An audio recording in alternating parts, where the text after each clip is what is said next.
I haven't done one of these in quite some time.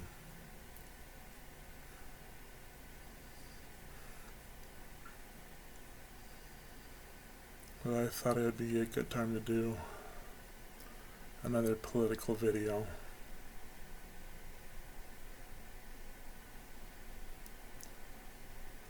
Just how in the world did our country get here?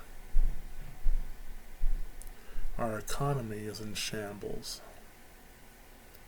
Inflation is through the roof. Basic supplies and food are coming up short across our country. Our border is totally open, despite what Joe Biden and the Democrats say. They want to repeal Title 42, which allowed deportations due to health issues and other situations. Yet they want to keep up masking regulations on airports, airplanes, and others over COVID-19. Why? How does that make any sense?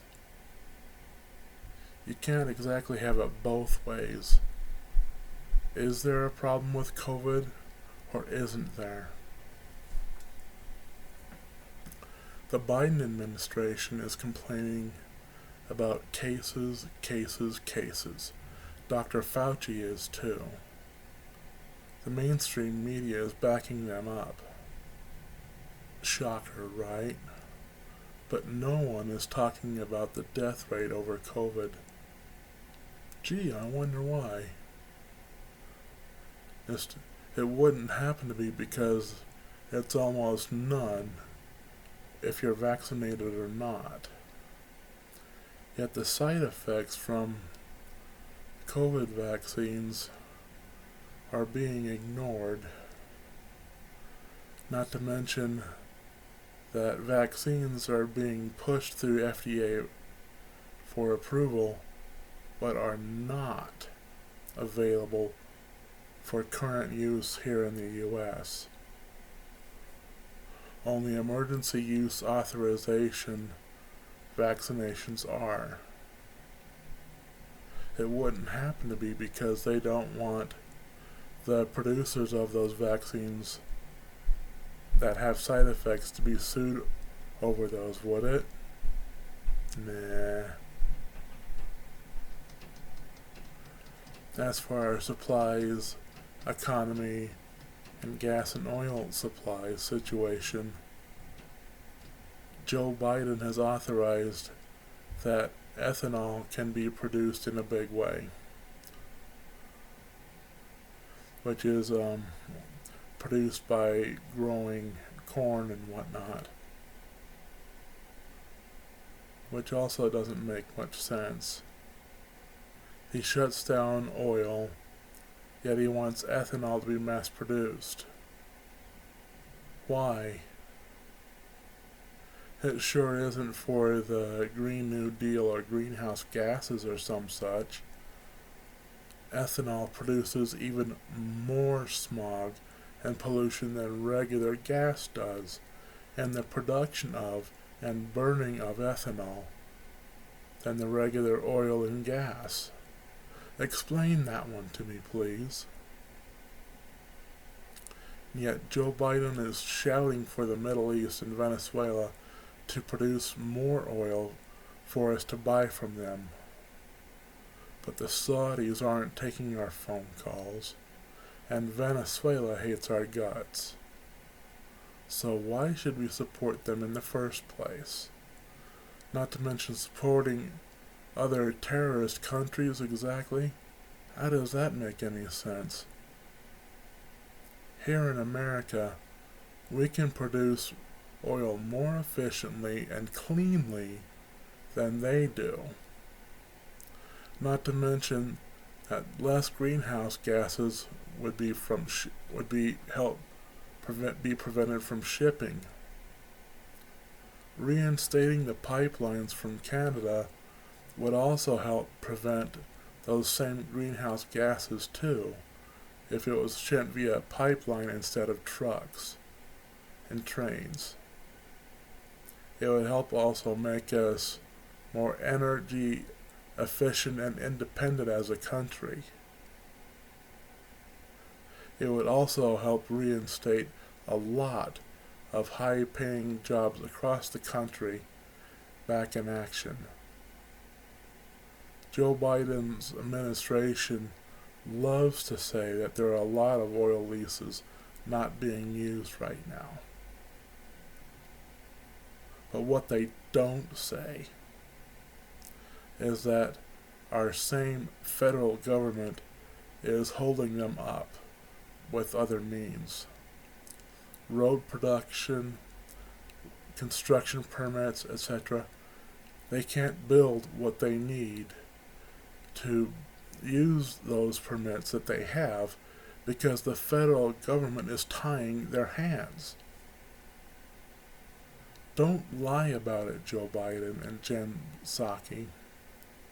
You know that the oil businesses want to use those leases, and yet the very same federal government is tying their hands behind their back so they can't. And just not to mention that the Democrats, Joe Biden, and other Green New Deal people and leftists want us to stop using oil.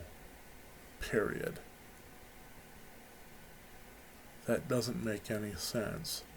What none of them understand or are flat out ignoring is just how much of what we use every single day is made from petroleum and oil. Just to give you a brief idea of what products are made from petroleum and oil. Look at your cell phone, your computer, your laptop, tires, your refillable mug, your mouse, earbuds, cameras, DVDs, game controllers, TVs, tablets, trash bags, pop bottles, sponges, cooking utensils, measuring spoons, garbage cans, drinking cups, sandwich bags, car parts, nylons, makeup, ribbons, flip-flops, dresses, yoga pants, and medical supplies like heart valves, artificial limbs, oxygen masks, IV bags, bandages, capsules, dentures, stethoscopes, surgical and other equipment, antiseptics, medicines. And that is just a start. A bigger and yet still incomplete list will be in my description. Stopping oil production and petroleum production is insane.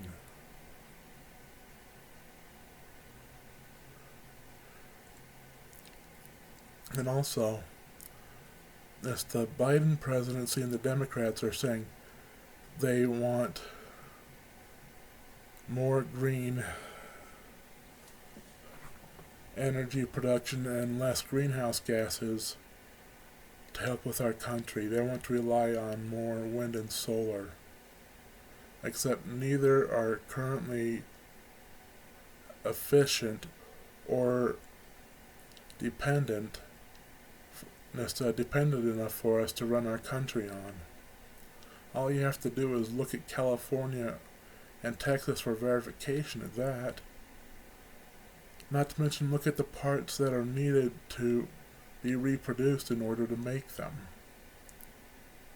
How much would be needed to make things efficient for each and every one of our states? It's completely impractical. Hydropower has been rejected, not to mention the fun we've been having with droughts lately. The only thing that is quite efficient for the least cost has been rejected out of hand by those very same people is nuclear power. Why? because it's a big, scary word. Yet it cuts back on almost all, if not all, greenhouse gases, and yet it is very efficient on electrical production. But the federal government has regulated it to oblivion to make it very impractical to make, and green groups scream about it despite the effectiveness of it. And yet our Navy uses it almost exclusively. Our submarines use it, and other ships as well. And yet our Navy crews on those very same power plants are able to work right up next to it with no problems. How many different nuclear power plants have been decommissioned for new nuclear submarines and other nuclear ships to be made that they have just sitting around because they've been decommissioned? How many other new nuclear subs have we set ourselves up to make for other countries? Yet we are regulating nuclear power plants against ourselves to help cut back greenhouse gases, to reduce greenhouse gases here, because of why? It just makes it completely expensive beyond belief here in our own country, but yet they make it all the time in our own ships. Do you want to cut back on greenhouse gases with cheap and efficient electricity production or not? It's either put up or shut up, you guys. Just another thing that baffles me is the way that Democrats and leftists are treating the open borders and illegal immigration. They're letting in millions of people across our border illegally. They're supposedly seeking asylum, but we know they're not. They just want a better life here economically. I don't blame them, honestly, but things are crazy enough here as it is. That is, if they were seeking asylum, they could seek it in any other country on their way here. If they were honestly seeking asylum, but they're not.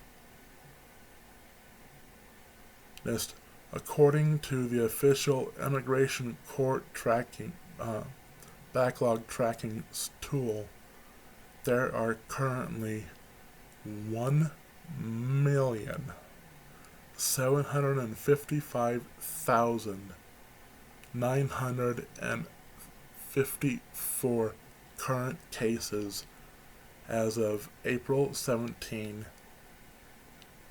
2022. That is about the population of West Virginia. And that is just the cases. It is greater than the population of these states: Hawaii, New Hampshire, Maine, Rhode Island, Montana, Delaware, South Dakota, North Dakota, Alaska, Washington, D.C., Vermont, and Wyoming. We have more cases than we have people in each one of those states. We need to slam the door hard on illegal immigration because of this backlog, period. If they get here illegally, we need to pitch them right back over the border after taking down their names and information, then work on that backlog. We need to tighten our birth citizenship laws. If they come here illegally, any children that are born here do not gain citizenship. They are also illegal. Period.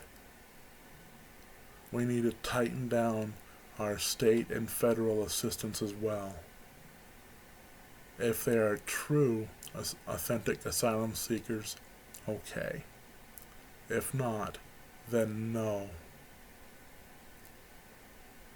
That'll help slow the tide of illegal border crossings, knowing that they're not going to get a free handout coming here, and that they're going to be shot, and that they're going to go right back where they came from. It sounds harsh, and it probably is, but it is not racist. We're treating everyone equally who comes here illegally.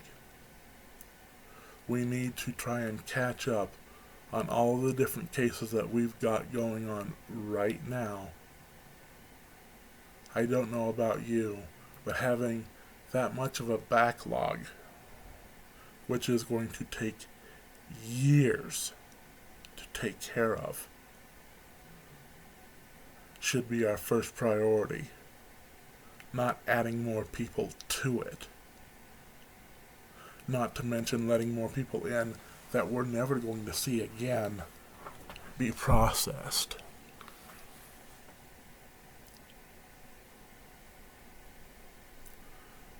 And another thing that we need to do is that companies that are hiring illegals need to see penalties as well. They need to get fined, and fined hard, and be warned about those fines beforehand so that they know it's coming. And after they have that warning beforehand, like they are given a warning time of 30 days saying, after this time period, there will be fines issued. And then if they get caught, they get slammed hard. So that they have incentive of letting illegals go. So that they will hire people who are here legally and Americans. Because there are a lot of Americans out of work that would love to take better paying jobs if the companies would only hire them. Because they are only hiring illegals for crap wages and no benefits. And this needs to change now. This would make things better for a lot of Americans here in the U.S.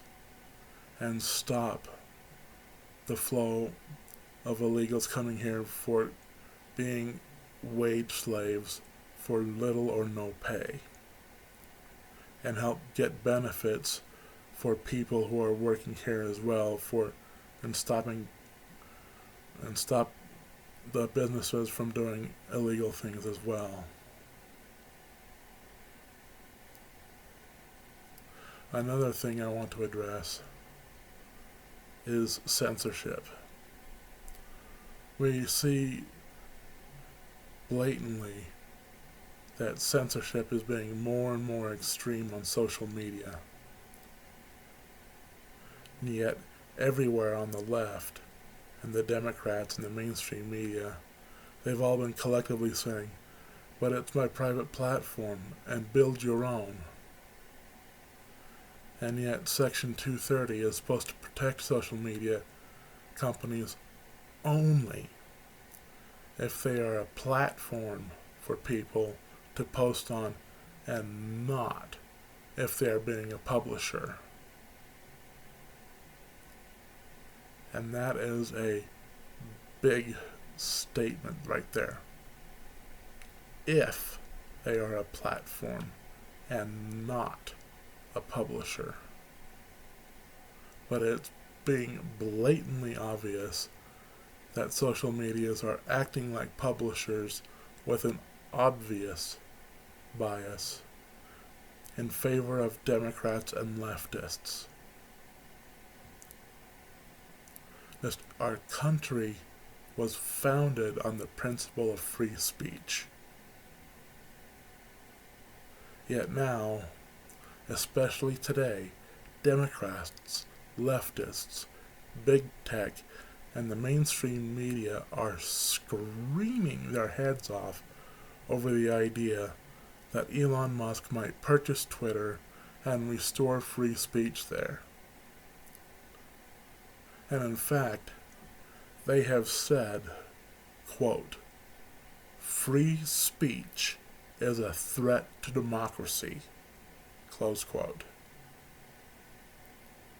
Really? Free speech is a threat to democracy? How? Is it because you can't control the narrative? Because you can't hide the truth when light shines bright on it? When people are free to ask questions when you don't want them to? When people can present opposing opinions? That terrifies people who don't want to actually have a real discussion. When people can provide an opposing point of view and provide evidence that runs counter to their narrative. Which, of course, is why Joe Biden's Department of Justice is suddenly investigating Elon Musk as well and doing a Donald Trump on him. I have a message for Elon Musk. If it is possible, sue Joe Biden, the Department of Justice, the Attorney General Garland, and the FISA court. Make them show just cause for the prosecution of you and the investigation. File discovery on them. See if they have FISA warrants on you, your businesses, and anyone even remotely close to you. Then shout it from the rooftops if they have. I would recommend that you talk to Project Veritas about how to do all of these goodies. They would know. I would also have a message goes to Senator Ted Cruz, Jim Jordan, Rand Paul, Matt Gaetz, and Mike Lee. I challenge you to do something about Section 230. Give it some teeth. It is something that I have wanted to do myself and want to do if I can primary Mitt Romney in 2024. But hopefully you can do this sooner. Make large social media companies live up to Section 230 or lose it. If they want to keep it, they need to provide free speech. They can easily set up parental controls on it along the lines of like G, PG, R, and none, to where they can filter things. Not to mention everyone knows what the block button is. Then set it up to where those companies get 3 strikes. The first strike, they lose Section 230 for 1 year, and lawsuits are open season. And then and everybody can sue that company during that period. When it gets restored, any and all lawsuits that occurred during that period are still in force that were filed during that time period. On their second strike, they lose it for a period of 3 years.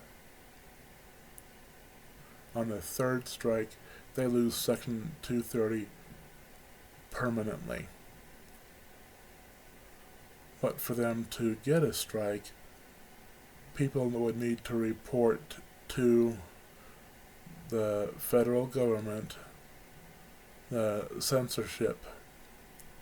If it can be confirmed multiple times, like say if they can show if they receive like 10 confirmed 10 confirmed cases of censorship that have been confirmed to the federal government, or multiple reports shown to be grievous, which would need to be determined, then the strike would be issued. No fooling around on this. If social media wants the protection, they need to live up to it.